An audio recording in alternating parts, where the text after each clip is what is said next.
இயேசு கிறிஸ்துவில் மிகவும் அன்பானவர்களே, கொலோசேயருக்கு எழுதின நிருபத்தின் முன்னுரையை உங்களோடு பகிர்ந்து கொள்வதிலே மகிழ்ச்சி அடைகின்றேன். பரிசுத்த வேதாகமத்தின் 51வது நூலான கொலோசேயர் 4 அதிகாரங்களையும் 95 வசனங்களையும் கொண்டுள்ளது. இந்த கொலோசேயர் நிருபத்தை எழுதியவர் பரிசுத்த பவுல் என்பது இந்த நிருபத்திலிருந்தே நாம் கண்டுகொள்ளுகின்ற ஒரு முக்கியமான செய்தி. அப்போஸ்தலனாகிய பவுல் கிபி 62ஆம் ஆண்டிலே இந்த நிருபத்தை எழுதியிருப்பார் என்று நம்பப்படுகின்றது.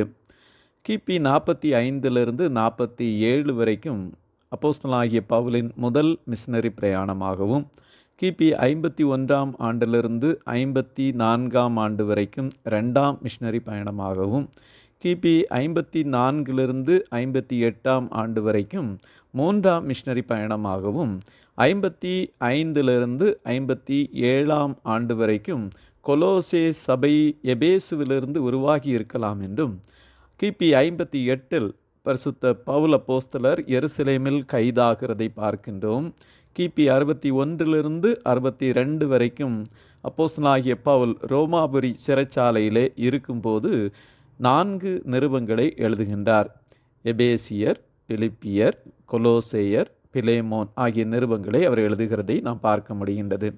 கிபி 67லே பரிசுத்த பவுல் இரத்த சாட்சியாக ரோமாபுரியிலே மரிக்கின்றார். எபேசுவிலிருந்து நேராக சுமார் 100 மைல் கிழக்கே சின்ன ஆசியாவின் தென்மேற்கிலே லவோதிக்கேயாவின் அருகிலே இந்த கொலோசை பட்டணம் இருந்தது. பரிசுத்த பவுல் அப்போஸ்தலர் 3 வருடங்கள் எபேசுவில் ஊழியம் செய்தபோது அதன் பலனாக அங்கிருந்த ஆண்டவர் இயேசு கிறிஸ்துவை ஏற்றுக்கொண்ட விசுவாசிகள் மூலமாக கொலோசே சபை ஸ்தாபிக்கப்பட்டிருக்கலாம் என்று நம்பப்படுகின்றது. பரிசுத்த பவுல் ஒருபோதும் கொலோசே பட்டணத்திற்கு நேரடியாக சென்றதில்லை என்பதை கொலோசேயர் 2ஆம் அதிகாரம் 1ஆம் வசனத்திலிருந்து நாம் கண்டு கொள்ளுகின்றோம். ஆனால் அங்கு இருந்த எப்பாப்ரா என்பவருடைய மூலமாக அந்த சபை உருவாகி இருக்கலாம் என்றும், அவர் மூலமாக தொடர்ந்து நெருங்கிய தொடர்பு அப்போஸ்தலனாகிய பவுல் வைத்திருந்தார் என்பதையும் நாம் கண்டு கொள்ளுகின்றோம். கொலோசே நிருபத்திலே 3 முக்கிய சிறப்பு அம்சங்களை நாம் பார்க்க முடிகின்றது.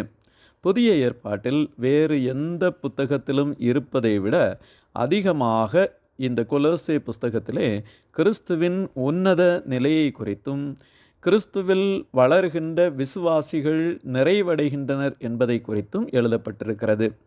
2வதாக கிறிஸ்துவின் தெய்வீக தன்மையை இது உறுதியாக வலியுறுத்துகிறதை நாம் பார்க்க முடிகின்றது. 3வதாக கொலோசேயர் நிருபம் எபேசியர் நிருபத்துடன் சேர்ந்த இரட்டை நிருபமாய் இருந்தாலும் அதில் உள்ள முக்கிய உட்கருத்துக்கள் 2 பிரிவுகளாக இருக்கின்றன. சபையாகிய கிறிஸ்துவை குறித்தும் தலையாகிய கிறிஸ்துவை குறித்தும் 2 நிருபங்களும் நமக்கு எடுத்துரைக்கின்றன. கொலோசே ஆசியா மைனரின் தென்மேற்கிலே லைக்கஸ் நதியோரத்திலே 15 மைல் கிழக்கில் லவோதிக்கேயாவிலிருந்து இது இருந்தது என்பதை பார்க்க முடிகின்றது. எபேசுவிலிருந்து யூப்ரட்டிஸ் நதிக்கு செல்லும் வாணிப பாதையிலே இந்த கொலோசே நகரம் இருக்கிறது. கொலோசே சபையை சார்ந்தவர்கள்தான் எப்பாப்ராவும் ஒனேசிமுவும் பிலேமோனும் என்பதையும் நாம் கண்டு கொள்ளுகின்றோம். கொலோசேயரை பல்வேறு விதமான பொய் போதனைகள் பாதித்து இருந்தன. அவற்றை 3 முக்கிய காரணிகளாக சொல்லலாம். முதலாவது, ஞான உணர்வு கொள்கைகளுக்கு சமமான கொள்கைகள் நுழைந்திருந்தன. சிலர் தாங்கள் சிறப்பு ஞானம் பெற்றிருப்பதாக கூறி வந்தார்கள். இதை 2ஆம் அதிகாரத்தின் 4ஆம் வசனத்திலே 8ஆம் வசனத்திலே நாம் பார்க்கின்றோம். ஒருவனும் நய வசனிப்பினாலே உங்களை வஞ்சியாதபடிக்கு இதை சொல்லுகிறேன் என்று சொல்லி லௌகீக ஞானத்தினாலும் மாயமான தந்திரத்தினாலும் ஒருவனும் உங்களை கொள்ளை கொண்டு போகாதபடிக்கு எச்சரிக்கையாயிருங்கள். அது மனுஷர்களின் பாரம்பரிய நியாயத்தையும் உலக வழிபாடுகளையும் குறித்ததே அல்லாமல் கிறிஸ்துவை பற்றினதல்ல என்று ஞான உணர்வு கொள்கைகளுக்கு எதிராக தெளிவுபடுத்துகின்றார். 2வதாக, பண்டிகை, உபவாசம், மாத பிறப்பு, ஓய்வு நாள், விருத்த சேதனம் முதலிய யூத போதனைகளினாலே இது நிறைந்திருந்தது. அதோடு கூட பல்வேறு விதமான துறவு கொள்கைகளும் கொண்டிருந்ததை பார்க்க முடிகின்றது.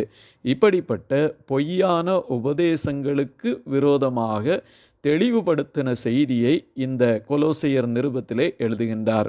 இதை நாம் 2ஆம் அதிகாரம் 16ஆம் வசனம், 20வது வசனம், 21 மற்றும் 23வது வசனங்களை படிக்கும்போது நாம் கண்டு கொள்ளலாம்.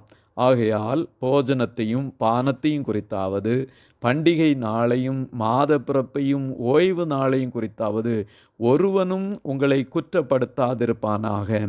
நீங்கள் கிறிஸ்துவுடனே கூட உலகத்தின் வழிபாடுகளுக்கு மரித்ததுண்டானால் இன்னும் உலக வழக்கத்தின்படி பிழைக்கிறவர்கள் போல மனுஷருடைய கற்பனைகளின்படியும் போதனைகளின்படியும் நடந்து தொடாதே, ருசி பாராதே, தீண்டாதே என்கிற கட்டளைகளுக்கு உட்படுகிறது என்ன என்று கேள்வி கேட்டு தெளிவுபடுத்துகின்றார். மூன்றாவதாக, கிறிஸ்துவின் மேலான இடத்தை தூதர்களுக்கும் உலகத்திலுள்ள சில மனிதர்களுக்கும் கொடுத்த நிலையை அவர் கேள்வி கேட்கின்றார். கொலோசையர் 2ஆம் அதிகாரம் 18, 19ஆம் வசனங்களை நாம் படிக்கும்போது இதை அறிந்து கொள்ளலாம். ஒருவனும் உங்களை வஞ்சியாதபடிக்கு பாருங்கள் என்று தெளிவுபடுத்தி சொல்லியிருக்கின்றார். ஆகவே கொலோசையர் நிருபம் அன்றைக்கு எழுந்த பொய் வழிகளை பின்பற்றுகின்ற போதனைகளுக்கு விரோதமாக இந்த வசனங்களினாலே தெளிவுபடுத்துகின்றார். இன்னும் கிறிஸ்துவின் சபையின் நிலையை குறித்தும் கொலோசே நிருபம் சொல்லுகின்றது. கிறிஸ்துவிலே ஐக்கியம் கொள்வதையும் கிறிஸ்துவின் முழுமையை குறித்தும் கிறிஸ்துவில் உலக வழிபாடுகளுக்கு மரணம் அடைய வேண்டும் என்பதை குறித்தும் கிறிஸ்துவிலே நாம் அனைவரும் உயிர்த்தெழுந்து அவரோடு கூட வாழ்கிறோம் என்பதை குறித்தும் மிக சிறப்பாக நமக்கு கற்றுத்தருகிறது. நம்முடைய வாழ்க்கையிலே பின்பற்ற வேண்டிய சில முக்கிய காரியங்களை இந்த கொலோசே நிருபத்திலிருந்து நாம் கற்றுக்கொள்ளலாம்.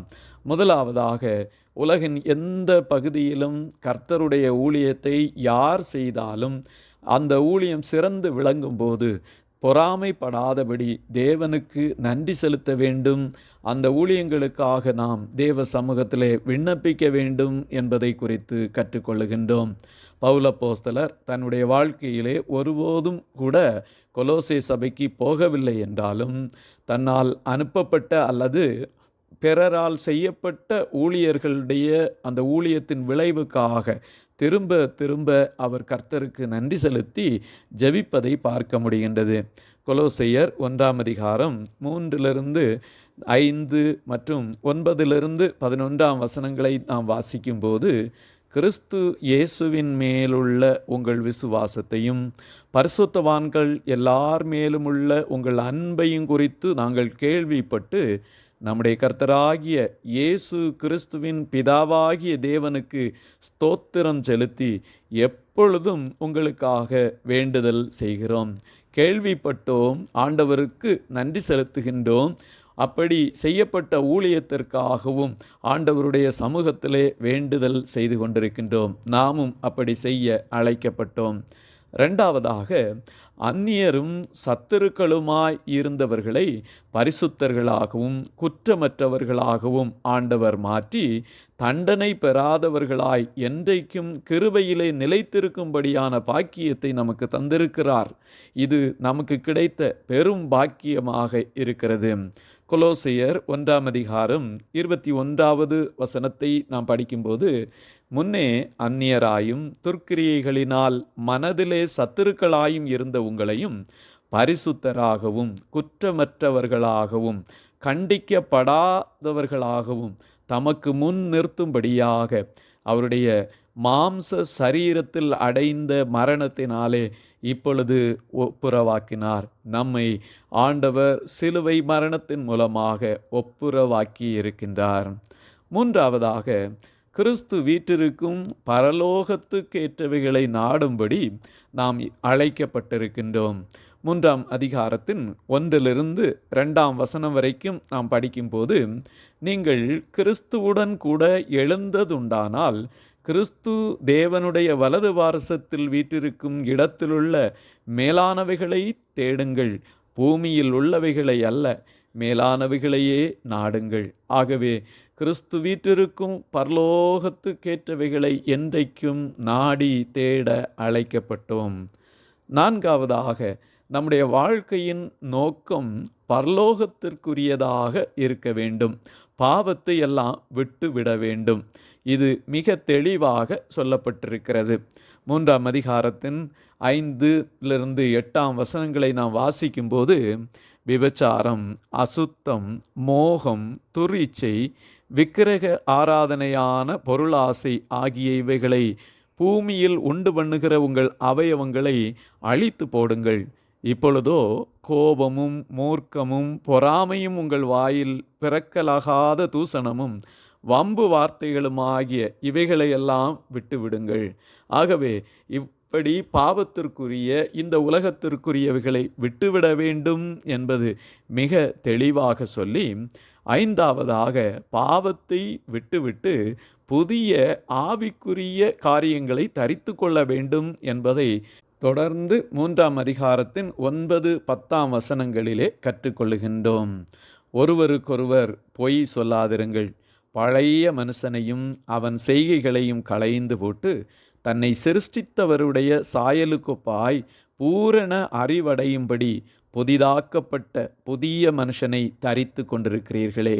ஆகவே பழைய மனுஷனை களைந்து போட்டு புதிய மனுஷனை தரித்து கொண்டிருக்க அழைக்கப்பட்டோம். 6ஆவதாக, கிறிஸ்து நமக்கு மன்னிப்பது போல நாம் மற்றவர்களுக்கும் மன்னிக்க வேண்டும் என்ற செய்தியை கற்றுக்கொள்ளுகின்றோம்.